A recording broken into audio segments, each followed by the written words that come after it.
Prezident İlham Əliyev sentyabrın 2-də Çernobbio şəhərində səfərdə olarkən İtaliyanın İl Sole qəzetinin müxbiri Roberto Bongiorni'yə müsahibə verib. İndi həmin müsahibənin video yazısını təqdim edirik. Good morning, Mr. President, and thank you for receiving us again. A lot of things changed since our last time we met, so I do thank you again for helping us to understand the dynamics in the Caucasus and the energy market. Well, in our region, the situation is developing towards peace. I hope so. I came to Italy from Brussels, where we had trilateral negotiations with President of European Council and Prime Minister of Armenia, and we agreed that within 1 month, foreign ministers of Azerbaijan and Armenia will meet in order to start practical discussions on peace agreement. That was our proposal from almost immediately after the Second Karabakh War ended. We said that we need peace agreement, and it took almost 2 years Armenia to agree with that.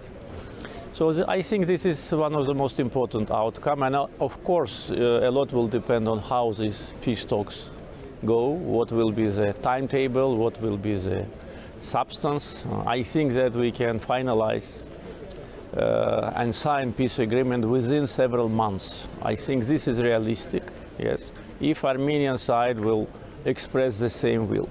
Because we introduced 5 basic principles which peace agreement should be based on, and Armenia accepted them.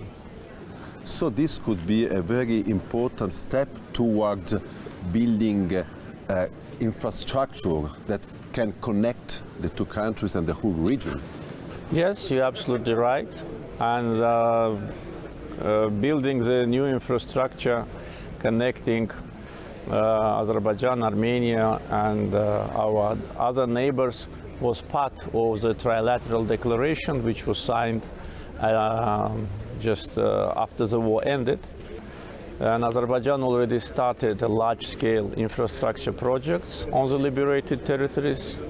We already inaugurated the first international airport, and the second international airport runway is already operational. Soon we'll inaugurate it. We built electric lines. We built power stations, highways, tunnels, bridges, and railroad.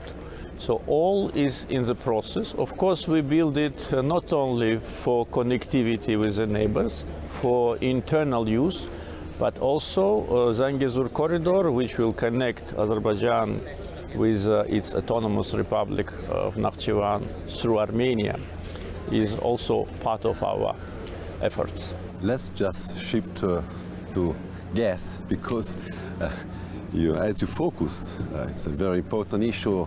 Europe is trying to rid itself of Russian fossil gas, and as you said before, in mid-July you met in Baku European Commission President Ursula von der Leyen. You signed an agreement to double the Azeri export toward Europe if there are the investments from 10 billion cubic meters to 20 by 2027, I guess. But I was just wondering, Mr. President, that this is a very important, a huge step, but comparing to Russian export toward Europe, that was in 2021 155 billion cubic meters, is just a small quantity. Is Azerbaijan, under your presidency, studying any other project that could increase this supply, maybe through other pipelines, through other parts of Europe? Are you just valuing, because this is a very big need? Yes, I understand the point, and actually we are now evaluating the new options and new plans with respect to investment. But the situation which you are referring is very new. Therefore, no one was prepared for that. And all our energy projects, including natural gas transportation, were based on the existing contracts. We signed the contracts with European companies which purchased our gas many years ago, and then we invested in pipelines, and when we started to supply gas to Europe only a year and a half ago. Only very, first day of 2021, we started to supply gas to Italy. Therefore, our previous plans are fully implemented.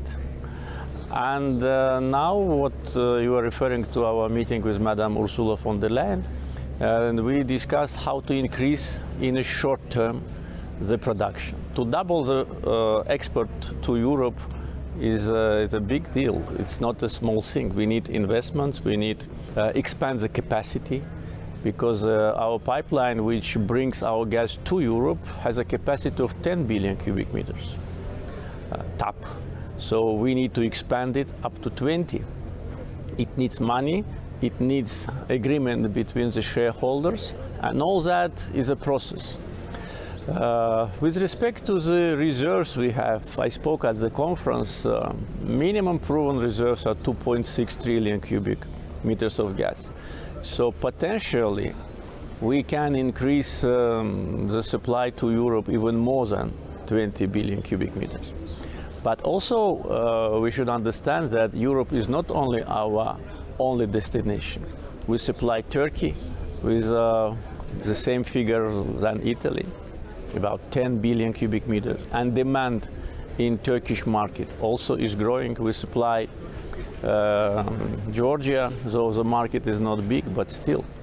Our total exports this year will be about 22-23 billion cubic meters, but in order to increase, first, a lot of investments must be made in the fields and expansion.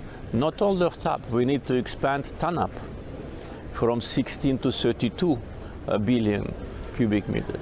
Yes, it will not need a building of new pipeline. We need only to upgrade the compressor stations, but still it's investments. And also one important thing that we never, in the past and even now, we never put in front of us a target to compete with Russian gas on the European market. No, we had our space. We've signed contracts with 3 European countries, with Italy, Greece and Bulgaria. There are demands from other European countries, and we are evaluating those demands. There are projects, as you mentioned in your question, to have other extensions, like Ionic-Adriatic pipeline, which can go to Balkans, Greece-Bulgaria interconnector, which soon will be inaugurational, other interconnectors. But all this is a kind of a puzzle on the table. We need to have active negotiations with potential consumers, to agree with shareholders about investments in production, in distribution, and also to negotiate the price. So a lot of issues in front of us. Mr. President, allow me to look in the long term. Your country has got so many potentialities. It has got an extraordinary strategical position. For instance, in 2021, after 30 years of the disputes, you just had an agreement with Turkmenistan to develop the Dostluk, if I'm not wrong, gas field on the Caspian Sea. And if we see the gas fields on the Caspian Sea, are you considering to, for instance, to build the Trans-Caspian pipeline? Because in this case you can connect Kazakhstan gas fields, Turkmenistan gas fields. You could become an extraordinary gas hub for the whole region, not only for Europe. Yes, you're right. A decision which we made together with Turkmenistan to develop Dostluk field, I would call it a historical decision, because we managed to agree based on the national interests of both countries and based on our brotherly relations. So now in front of us is a task to start developing of this field. This field is mainly oil field, not gas field. But with respect to Trans-Caspian project, this project is being discussed for many, many years. I remember maybe at least 15 years it is being discussed, but from practical point of view, no steps have been made. When we initiated construction of Southern Gas Corridor, we took the lead, we created a team, we started negotiations with countries, with consumers, with companies, and also we were the main investor. When we built oil pipeline from Baku to Ceyhan, it was the same. What I'm trying to say is it is not the transitors who initiate these projects. It's the owners of resources. Transitors can only facilitate, provide the territory, or can be co-investor, or can only be kind of recipient of the transit fees. In other words, Trans-Caspian pipeline is not a project of Azerbaijan. As far as our projects are concerned, all of them in oil and gas have been completed. Now we implement the projects of export of electric energy to Europe. But Trans-Caspian project is based on Turkmen resources.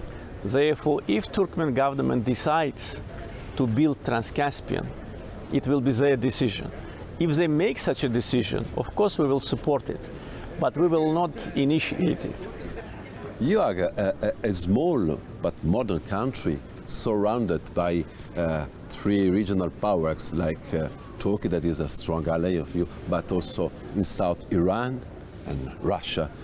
And you have always been able to keep a balance, as you underlined before. But nowadays, since 6 months, things have changed dramatically. And you are getting closer to Europe for the gas. Do you feel any reprisal from Russia that could be not military but a commercial or diplomatic reprisal? No, not at all. I think the reason is that our relations in the region are well balanced and they have their own dynamics.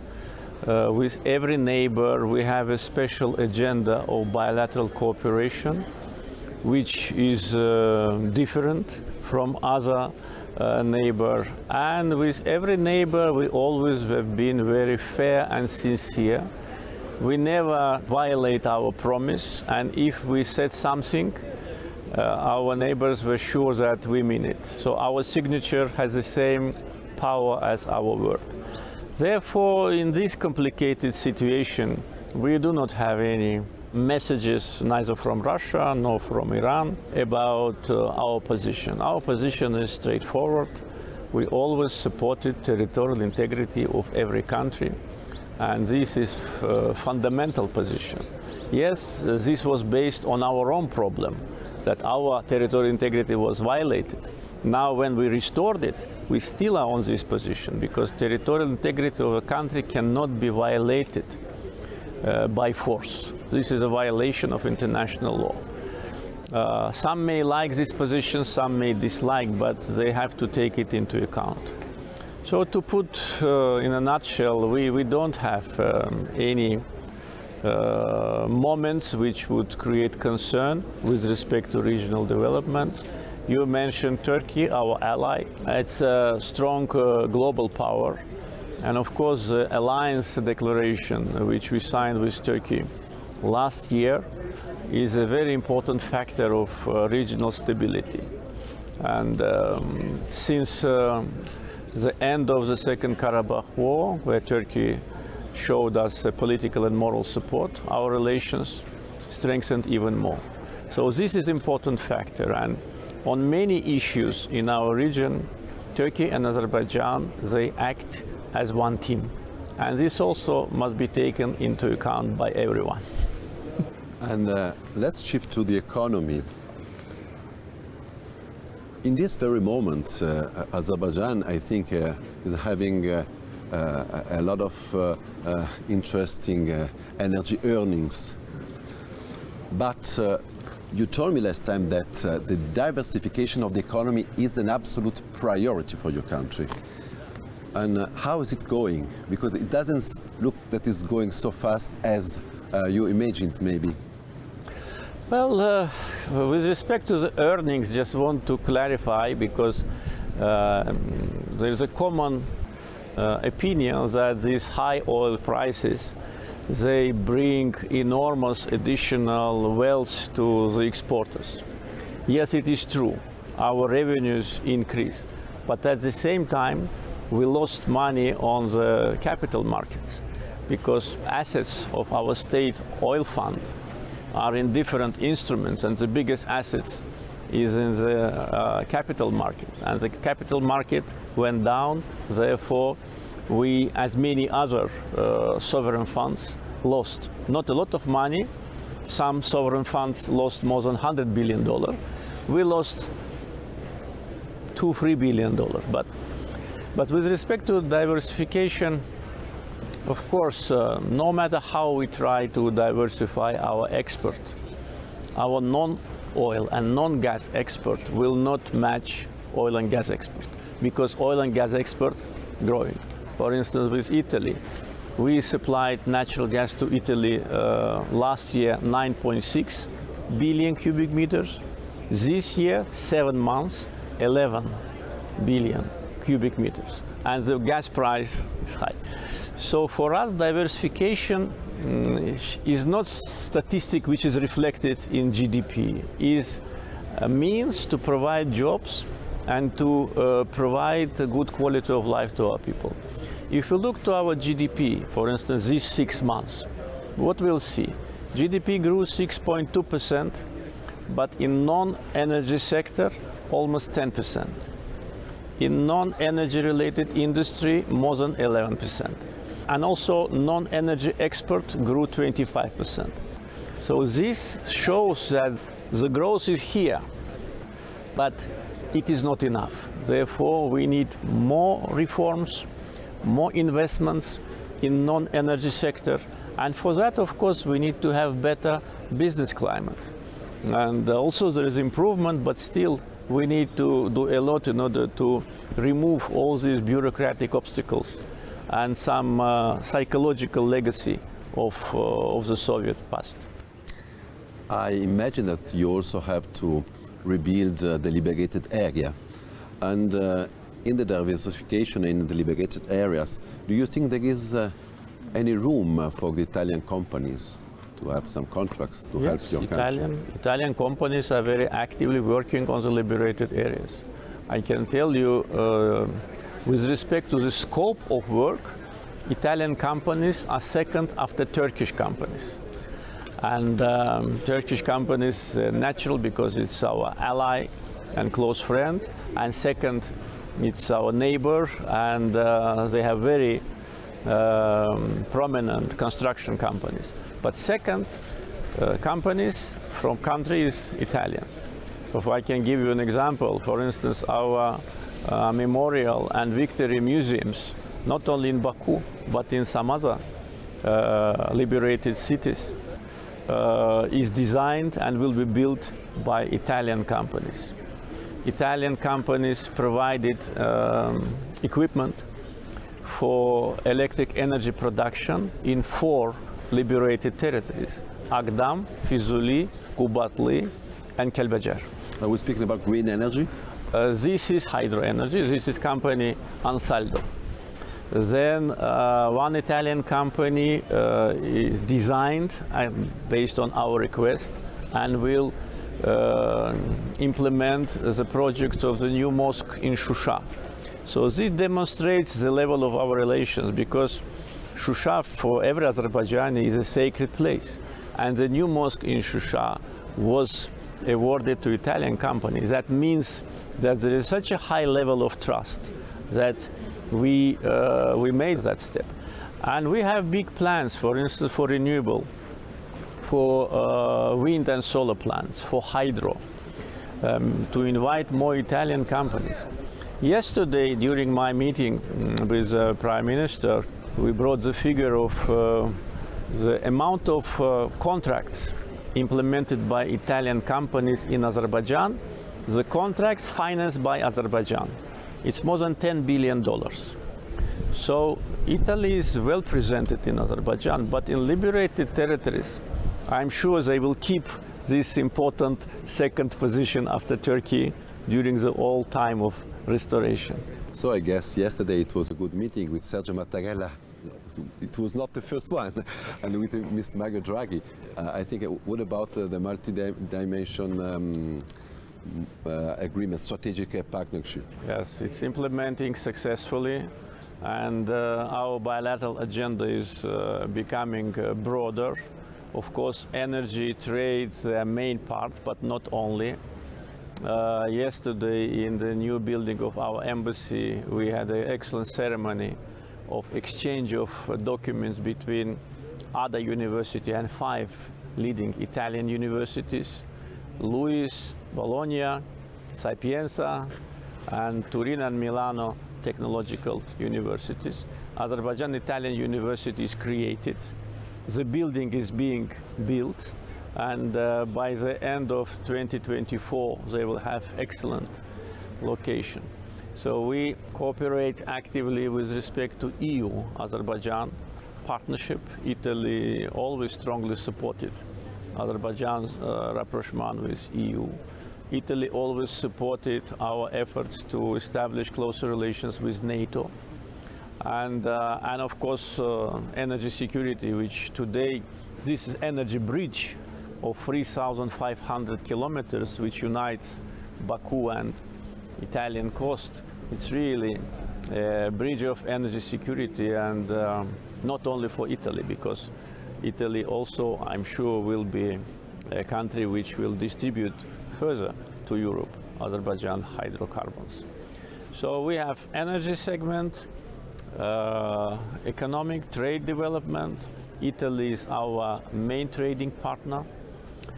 We have education, culture, so many more areas. So strategic partnership declaration is working. Thank you. A very short question, last question, is with all these difficulties in Russia, do you think it's just a dream to think of a new Silk Road that could cross the Caspian? In this case, you could also become a commercial hub with the right infrastructures. Yes, you're right. And we've been working on that many years ago already. We started this work. We built the biggest trade seaport in the Caspian, and now it is full. So we need to expand it up to 25 million tons of cargo handling and 1 million TEU. We built a shipbuilding yard in Baku, so now we produce all types of ships to transport oil and cargoes from eastern shores of the Caspian. We build railroads and highway, and the export through Azerbaijan from Central Asia and China grows. I think the growth is more than 20%. And that was all done before Russian-Ukrainian war. Russian-Ukrainian war only sent the signal to companies on the eastern shores of the Caspian that this route should be more closely examined. And we provide good tariffs, and we provide all the necessary logistical support. So having no access to open seas, being a landlocked country, Azerbaijan today is becoming a regional transportation hub, not only from east to west and backwards, but also from north to south. Yes, south-north transportation corridor crosses Azerbaijan. There's no other way for this corridor to go. And this corridor also becomes very important, for instance, for Russian companies, which now have difficulties in exporting their goods to European destination because of the sanctions. So the route from Azerbaijan then to Iran and to Persian Gulf becomes for Russian companies one of the most attractive, and also from Persian Gulf through Azerbaijan to Russia. So we are sitting on two corridors, south, north, and east-west. And of course, it increases the geopolitical importance of Azerbaijan and gives opportunity to create new jobs. And we expect that south-north transportation corridor will be as important as East-West. For us, both have the same value because both cross our territory. I do thank you for your kindness and for letting know something more about your country. I wish you all the luck. Thank you very again, much. Mr. President. Thank you. Grazie.